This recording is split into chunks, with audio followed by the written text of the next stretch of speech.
Hey, good evening, good evening, good evening. How in the world are you doing? Wanted to pop on here. Honestly, I'm downloading the last few days podcasts, audio, putting them up on my podcast platforms. And I thought, hey, Amber Felt, how in the world are you? Dan Kelleher, there's all my night owls. What's going on? I was thinking I've done 240, probably, maybe 250. What's up, Larry? How you doing, bro? Maybe 250. Marietta, I haven't seen you in a minute. Weldon Whitehurst, come on, man. Where have you been? Hiding in my car for me time. Wow. Golf Clash. So look, I've done all of these interviews, and I have interviewed some amazing rock stars. Do I see Judy Fox on here right now? Judy, reveal yourself.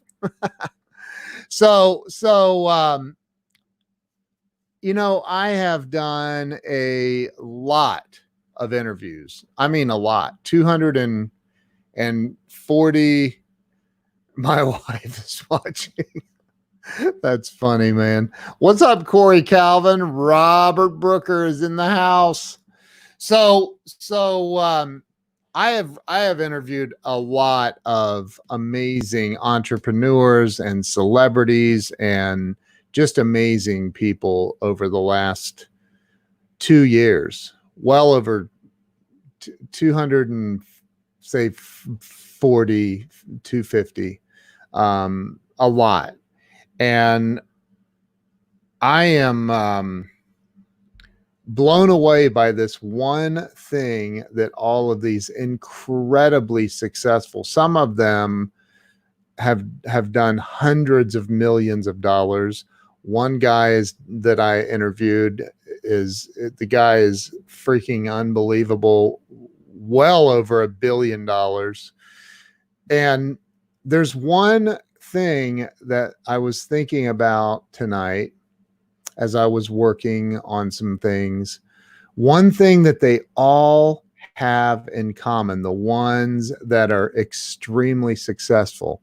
Now, I have interviewed some people that struggle, and I've been on the struggle bus many times in my life.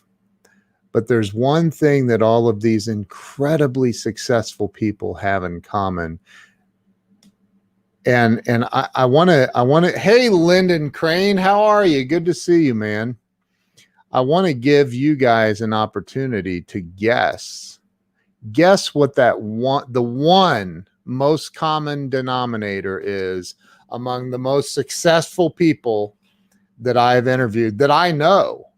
There's one very, very common denominator among all of them. Who wants to guess? Throw a guess out there. Throw a guess. Any guess. I don't care. Just put it in the comments. Throw a guess out there. And then I'm going to let you know what it is. Dan Kelleher says the resiliency. Lyndon says the ability to get back up. Those are unbelievable qualities. Discipline and or routine. Again, absolutely required and amazing qualities. That is not the one common denominator. They choose joy. That's an inside joke. I love that one. Okay. I'm going to tell you what it is. Larry says massive action. Massive action. Joel Boer. Jobu. There's Jobu. What's up, Jobu? Courage. Mindset. I interviewed them. That's not. It is kind of funny. Corey's got always got a good one. Hey, Pam Aubrey. Larry says attitude, mindset. Man, these are all some amazing qualities. They are some amazing qualities, and I'm very grateful that you guys are all listing them. Look at this. Don't tag me, bro. Ryan Katie made me this t-shirt and sent it to me because I was going off about people tagging me all the time. So I love this shirt. So look, here is what it is. Let's see. Larry says belief. Pam Aubrey says grit. Man, again, these are some great guesses, but it's not the most common denominator among all of the extremely successful people I have interviewed. The most common denominator is, ready? Come on, somebody give me a drum. I need a button I can hit for a drum roll. You know what I mean? Like a button that. So the most common denominator among all of the most successful people I have interviewed and ever known in my entire life is they are giving. They care about other people. They care about other people, and they give and they give and they give and they give. There is an old saying, you cannot outgive God. There is a creator of all of this, and I don't care what your religious beliefs are. Don't care. I truly do not care. There is a spiritual principle behind every single person I've ever known that's been extremely successful. All of the people that I've interviewed, I've literally listened to 250 different extremely successful people.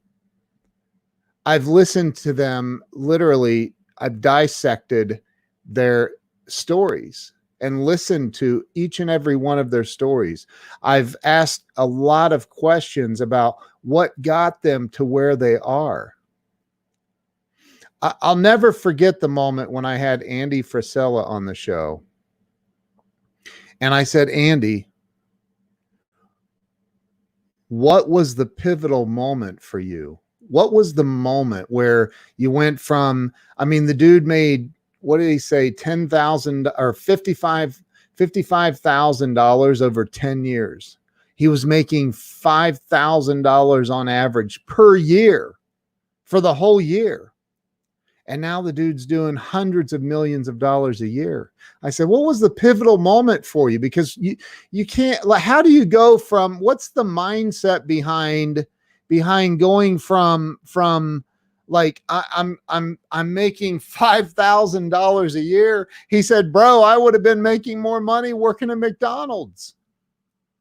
What was the pivotal moment for you? And he said, we had a couple of customers come into our store as we were talking about all this stuff and the money he said, we had a couple of customers come in that said, your products, following you, taking your products, using your products and using your advice have absolutely changed my life. He said one lady came in, she had dropped over 100 pounds and she was in great shape and our products were really delivering. He said, my business partner and I had been talking about, like, what in the world are we going to do? It's been 10 years and we're not making any money and we need to make money and we want all the cars and we want the women and we want, it was something like that. I don't remember exactly what he said. But he said, we wanted all of these things. And then this woman comes in and tells us this story about how our products changed her life. He said, and it was in that moment, excuse me. It was in that moment that I said, you know what? I don't care. I don't care about the money. I don't care if I ever get rich. I don't care if I ever drive a Lamborghini. I don't care if I ever have the sports cars, the fancy houses, and all. I don't care. Look what that woman just said. What she just said was our products are changing her life. They've changed her life. We had other people come in and say that. He said, and I just, in that moment, I looked at him. I said, you know what? We got to keep going, man. I don't care. We got to keep going. It's not about the money. It's not about the money. It's about helping people. It's about caring and giving to other people and helping other people. I don't know, man. That seems like a pretty cool theme. I had Ken McElroy on the show. Dude has 10,000 apartments. Well, I think he just sold 2,500 of them. So he has around 7,000 apartments, 7,500. He's done over $1 billion in real estate. Great dude. Absolutely unbelievable dude. And you know what? One of the things that he talked about the most, and he lit up like a Christmas tree when he started talking about it, was how his charity and what he does for his charity and what he does to give back. I know a lot of incredibly successful people. Oh, thank you, Pam. That's very sweet. Thank you. I give as much as I can, but man, there's so much more I want to give. When people start lighting up because of the amount that they're able to help others and give, I mean, really, truly give without expecting anything in return. And that is very difficult to do sometimes. Trust me, I know. I have been down to my last penny many times. I watched Ray and Jessica Higdon, the massive success that they've had, but they're also two of the most giving people I have ever known in my life. What's up, Fidel? How you doing, man? Good to see you. Serve others. That's right. Thank you, Pam. That's very sweet. Thank you. Man, when you and listen, I understand when you got bills due. I get it. When you're late on your electric bill, you're worried they're going to show up to repo your car. You can't pay your mortgage or your rent, or you can't, like, whatever it is. Like, I get it. I have been there so many times. So many times. And I can tell you that every single time things are not going well for me, it's typically because I'm really, really focused on me and my problems. And the moment that, and I learned this through recovery, the moment that I have a shift, and I'm talking about recovery from alcoholism for those that don't know me. I have 17 and a half years of sobriety, and I learned a long time ago. That the way to a happy and healthy life, let's just say happy.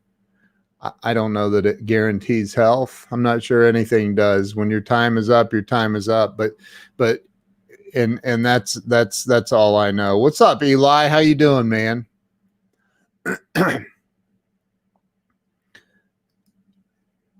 The way to get out of a miserable existence is to help other people get out of their miserable existence. The way to, and again, this isn't just me and my experience. I'm telling you, it's not. I've listened to so many freaking people talk about success, and I'm talking like some unbelievably wealthy and unbelievably successful, not just in riches, but I'm talking about unbelievable success as far as happiness. I've had all the money that you can have. Well, I haven't had all that you can have, but I've had a lot of money, and probably was more miserable back then when I had like a lot of money. I was because I was always fighting to preserve it. I was always fighting to protect it. I was always fighting and worried about, well, if this goes wrong or that goes wrong, then, you know, and some of the most successful, joyously happy people that I've ever known in my life are people that want to help other people. They're givers, man. They are big time givers, big time. So give to people. I'm working on something right now. I'm going to give away. I'm doing a little ebook. It won't be anything huge, couple, 2-3 pages, maybe, on a PDF thing. And I'm working on it to give away. It'll be at least 100, if not more. One of the most common questions I get, I just spoke in yesterday in 2 different online conferences. And hi, Darla, nice to meet you as well. Givers stay happy because they get joy from making others happy. Amen. Amen. But I'm working on this thing to give a PDF away, and it's a lot of work to sit down and figure out. You know, the most common question I get is, how do you come up with ideas for live streams every day? I've done well over 2,000 live streams. I own the domain livestreamingking.com. In fact, if you go to livestreamingking.com right now, you can register to receive that PDF for free. But you know, I'm always thinking about ways, how can I give? Knowing this, I know that the more that I give, and so Dr. Wayne Dyer talked about this in one of his books. He said, all giving, everything that we do as human beings in one way or another has some sort of self-centeredness to it. And that doesn't mean it's bad. Hey, Danielle Rowe, what's up, Greg Crane? It all has some sort of self-centeredness to it. It doesn't mean that it's bad. It's okay to be self-centered. In fact, and everybody talks about this, it's probably the most overused cliche in the world, and that is, when you get on an airplane, what do they tell you? They tell you to put your mask on first before it, if in the event of, you know, whatever. And that's selfish, but it's also good because it helps the people around you, right? That's why I think that it's selfish to not do everything you can to build wealth, to build success, to help people. You can't help people if you're broke. It's very, very difficult. Well, I can get on and give advice, right? But nobody likes taking advice from somebody that's broke. Just putting it out there. All right. So giving starts with you. Giving starts with you. Giving, and I'm not saying like being all selfish. I have a story, and I've told it before, and I'll tell it again. I was sitting in church 30 years ago. 30 years ago. And the pastor passed around a bowl. I'm looking for this thing. Passed around this bowl, and he says, and I look at my ex-wife, and I said, hey, we had $20 to our name. No credit cards. I don't even think, did credit cards exist? Maybe yeah, they did. They hadn't existed for long. But anyway, we had $20 to our name. That was it. I said, give me the $20. And she said, no, it's our last $20. And I said, I know. Let me have it. She goes, you're not putting our last $20 in the offering plate. And I said, I feel like I need to. And she was like, no. And I said, and she started crying, got upset, and we're sitting in church. And I said, just trust me on this. Okay. So I put the $20 in the offering plate when it comes by, and we were officially broke. And I said, after the service was over, we went up and we were talking to the pastor and his wife, and somebody taps me on the shoulder. I turn around, it's a guy wearing a, I don't know, $2,000 suit. And I go, "Can I help you?" And he said, "Yeah, what's your name?" I said, I'm Ken Walls. And he says, "I'm so-and-so," and introduces himself to me. And we shake hands, and he goes, "I just felt like I needed to come and meet you. What do you do?" I said, "Well, I had a job working for this company, and long story short, I left. It's the reason we moved to Atlanta. And we were in this church in Marietta." And he goes, "Well, what's your experience?" And I said, "Well, I worked at the Honda factory in Marysville, Ohio, building cars and blah, blah, blah." And, "Oh, what'd you do there?" And I said, "Well, I worked in final touch and took care of the final touch in the paint department on these new Hondas." And he says, "I just bought a brand new Accord, and it has this stuff all over it. And I've been looking for somebody that can get that off." I said, "Oh, that's called mezzanine wax. They put it on there to protect the car while it's in transit." And he says, "Cool, man." He goes, "Well, I also have a Porsche, and I'd like to get that thing cleaned up too. Could you do both of them?" I said, "Yeah, sure." And he goes, "Awesome. I'll give you," I forget how much it was, $500 to do both or whatever. I forget what it was. It was a pretty significant amount when you had zero. And I go, "Awesome." And he like pulls out a couple hundred, $200 or $300 bills. And he goes, "Here, let me give you the down payment. Come and get them tonight over. You can have dinner at my house." And listen, at this moment, we were busted broke. I mean, beyond busted broke. I was terrified to give my last $20. I mean, terrified. I was absolutely terrified. And so was my ex.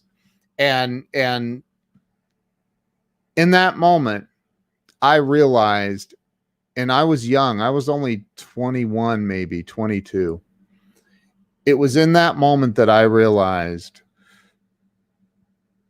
that giving and receiving are the same thing. That when you give, it is 100% impossible for God, the universe, whatever you call it, it is 100% impossible for it not to respond back to you. And the most common denominator among the 250 people that I've interviewed is they are givers. That same church, that same 30 years ago, the pastor one day says, "Today," now, let me tell you something. I was a raging alcoholic for many years, and I was homeless, broke many, many, many times. And I gotta tell you this story. So in that same church, Dragon, my brother, how in the world are you, man? That's the number one guy in the world with Tony Robbins' organization. Number 1, 2, 3, 1. I don't know. He's one of the top guys. I love this dude, man. Y'all need to follow Dragon Trajkovsky. Just call it. It's easier to say Dragon Slayer. He's a Dragon Slayer. So that same church I'm sitting in 30 years ago, Tony Robbins was my hero back then, by the way. Awaken the Giant Within. That same church, pastor says, "Today we're passing around the offering buckets, and there's an envelope in there for each one of you to take out. Do not give us an offering. It's our day to give back." So he passes this around. Everybody takes an envelope out of the bucket. And this is a huge congregation, 3,500 people. It was huge, televised all over Atlanta. And so everybody takes an envelope out. And when he says, "Open it," everybody opens it. And inside is this. Man, it is really tattered up big time. Inside is this. It's separated some, the paper, but it's Malachi 3. Malachi 3. I've carried this scripture with me in my wallet through a severe motorcycle accident, through so many things that have happened to me, being homeless and not able to eat for 2-3 days at a time, knowing, because there was a brand new $1 bill attached to this, and it's still there. It's crumpled up and it's old and tethered, but I never spent that dollar. It's still attached to this. And in Malachi 3 out of the scripture says, bring the whole tithe and offering into the storehouse that there may be food in my house. Test me. It's the only place in the entire Bible, by the way, where God says, test me. It's the only place in the Bible where God says, test me. Says, test me in this way, says the Lord Almighty, and see if I will not throw open the floodgates of heaven and pour out so much blessing, you will not have enough room for it. I will prevent the pest from devouring your crops, and the vines in your fields will not cast their fruit prematurely, says the Lord Almighty. I still carry that with me. So if you ever rob me, if you ever want to mug me, and I say I don't have any cash on me, you'll know I'm lying, because I'll have that $1. But I'll tell you this, you would get my life before you got that dollar from me. Just telling you. I have been through hell and back and never spent that dollar. Look, man, the most successful people I know on this planet are givers. It brings them more peace. It brings them financial abundance. It brings them everything. And if you're in a bad spot, I can promise you, if you're in a bad spot, you need to get out of yourself. And if you want to get out of yourself, go help a neighbor out. Go help somebody else out. Do something to help another human being. And if you help another human being, blessings will pour out to you abundantly. See, I don't believe that the whole tithe and offering means forking over all your cash to a church. I believe you need to support your congregation. If you go to church, I believe you need to help and do your part. Shockett Dyson, my brother right there. That dude right there is my brother. Look, we look like twins. That's my brother right there. I believe that you need to support your local congregation. If you go to church, you need to help as much as you can. But if you stop there, you are missing the blessings in life. I promise you. I promise you, man. I promise you. Give. The more that you give, the more you will receive. I promise you. And anybody that tells you otherwise, they don't know. They do not know. I promise that. Everybody I know. Grant Cardone, huge giver. John Hamlin, like the dude he's probably one of the biggest givers I know. Man, you got to give. Tony Robbins. I love the thing that Tony Robbins does. He started this, and if you guys know anything about Tony, you know that he does every year he feeds millions of people across the US. I don't know if it's millions, hundreds of thousands, tens of thousands, whatever it is. It's a lot more than I do. People at Thanksgiving every year. And he understands it's a basic principle of life. It's a basic principle of success. It's the most fundamentally important principle that you can live by. I don't care if everything else in your life is going bad. I don't care if everything else is going wrong. If you give, even if you don't have it to give, if you give to help another human being out, it will be returned to you tenfold. I promise, or more. Or more. And people would say, well, if you give expecting something in return, look, man, anybody that's a big giver already knows that it's a spiritual principle that when you give, you get. It just happens. It's okay. It's okay.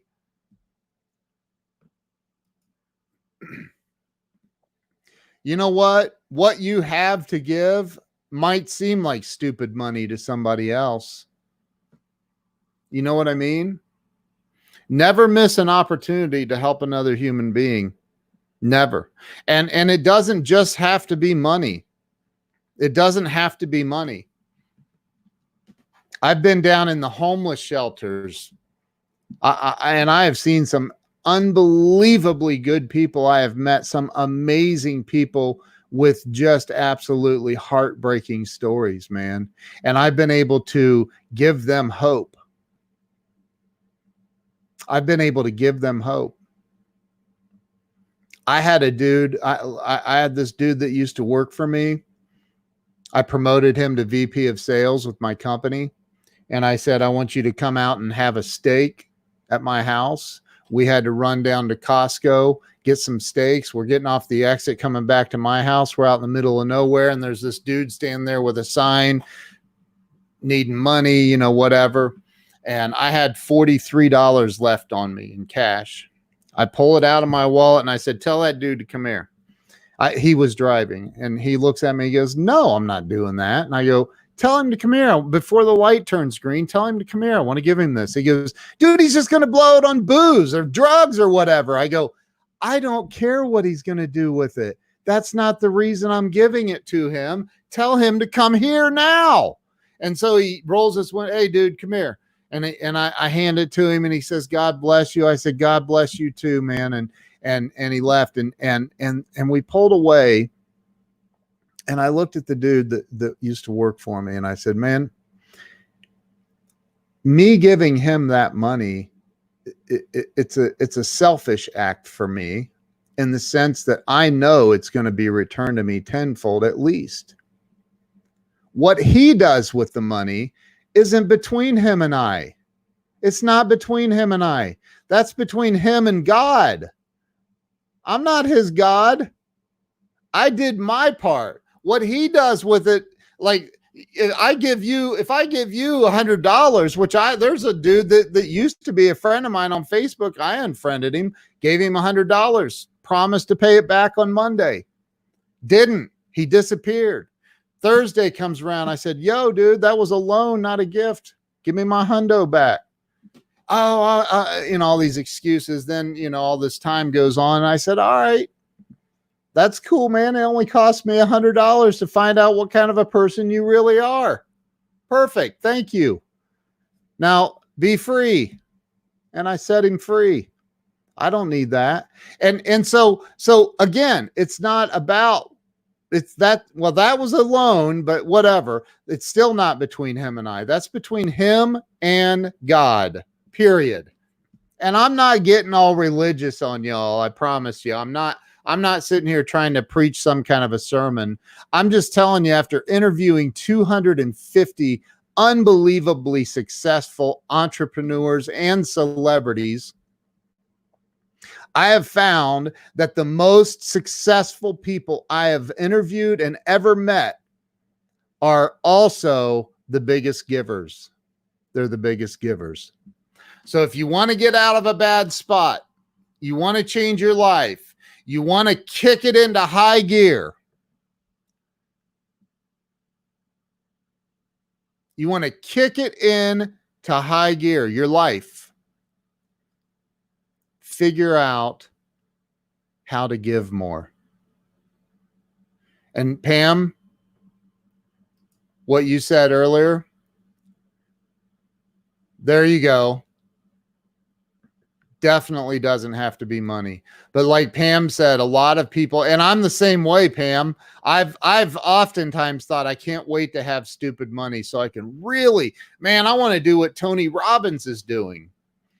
But I guarantee you, Tony Robbins did not start feeding 100,000 families on Thanksgiving. That's not where he started. He started with one. Couple of years ago, I had, and I'm not, this isn't to brag. This is me like doing my part, but every Thanksgiving, my wife and I we'll find a place like Boston Market or some place that has pre-made Thanksgiving dinners, and we'll buy 10 or 20 or whatever we can do at the time, 10 or 20 dinners, full complete dinners with everything, all the fixings for families in the city of Columbus and in the Columbus, Ohio. And we find there's a pastor that we normally deal with of a church. Him and the chief of police come to my office to pick up all this food. We had just got, it's still hot, a bunch of, and I'm like, wait a minute. I sent my assistant to Costco to buy 20 pumpkin pies. I'm like, you can't have Thanksgiving dinner without a pumpkin pie. So let's make sure that we give them pumpkin pies too. And I gave this to, and the chief of police was the most great. And this pastor of this church, they were so grateful. And it was only a few $100s. It wasn't that much. I mean, again, everybody on this stream probably spends $300 or $400 a year on things that you could definitely live without, or you blow it on things that you don't need necessarily. And when they left, I mean, that chief of police was talking about some of the families they had planned to deliver these meals to, like a single mom with little kids that, the father was gone or had been put in prison or whatever, and they're delivering meals. The police department and the pastor and they're just an amazing thing. And when they left, it just it makes you feel like, gosh, I'm not making a huge splash in the universe, but I'm making a little one. I'm doing my part. I'm doing what I am capable of doing right now. And the more that I've done that over the years, because the first time I did it, it was 2 meals. And and then it just keeps growing.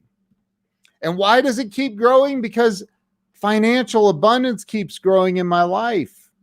When financial abundance keeps growing, you got to keep giving. The more that it grows, the more you got to give. I'm not preaching at anybody. I promise you I'm not.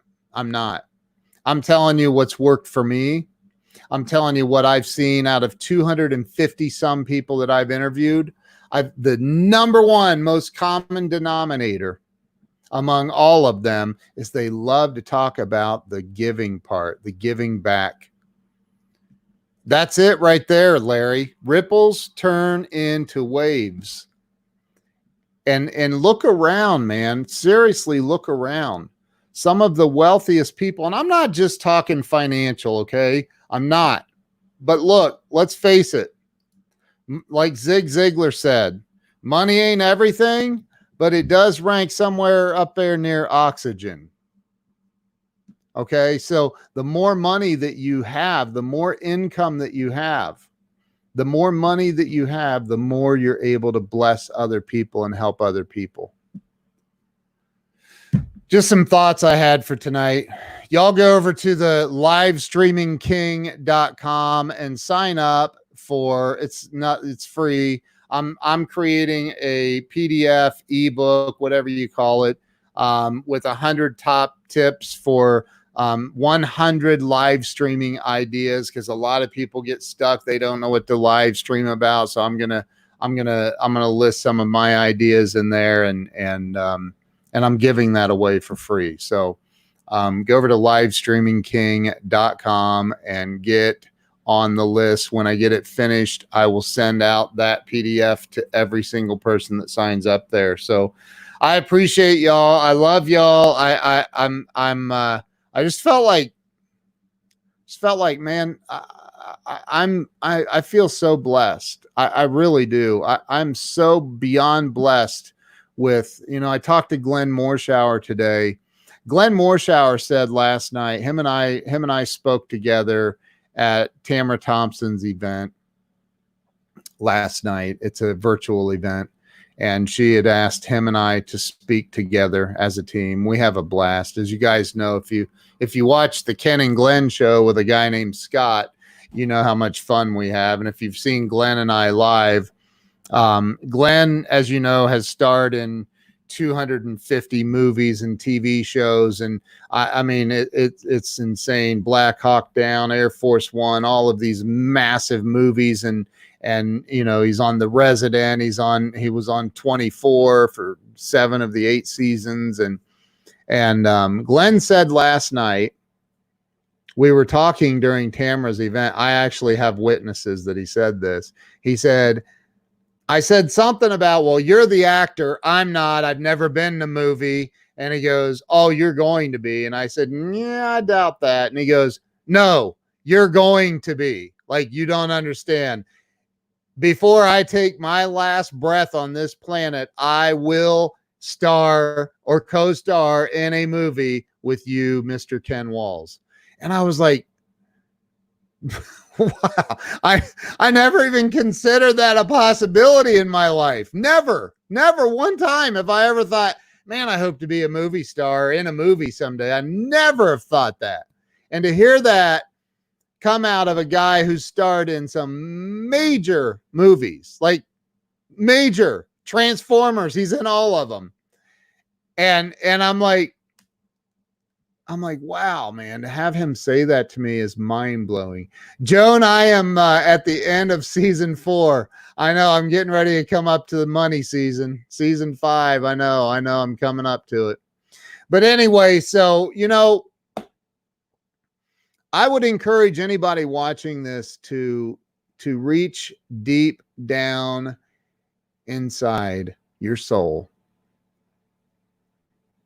And whether you're struggling because of the lockdown or you're just struggling because you're struggling, some people are literally so programmed to believe that the struggle is real. That's an old saying. Oh, the struggle is real. Dude, if you say the struggle is real to me, I'm going to hang up on you. I'm not even going to talk to you. Like, I don't ever say, boy, the struggle is real. No, it's not. You're making that up in your head.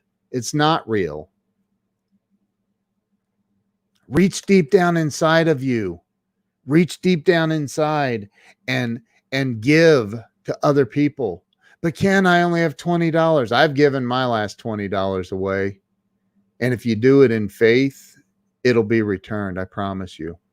If you have faith the size of a grain of mustard seed, it will be sufficient enough to move a mountain.